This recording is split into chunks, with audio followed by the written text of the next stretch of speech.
बाबा जी हर एक नूं अपने अपने नक की फिक्र पई हुई है जी रख लो ते जेड़ा नक असल नक है ओदी फिक्र ही नहीं पई इस नक नूं रखना बड़ा औखा हर कोई सोचदा किते ना टह जाए नक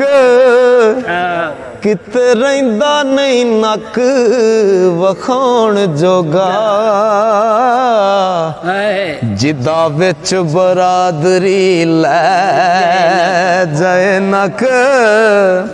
ओ हर कोई रखदा अपना नक उच्चा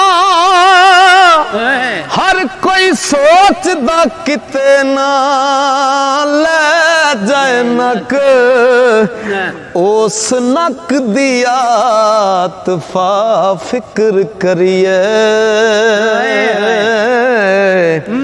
रोज हशर दे जे कर रह जाए नक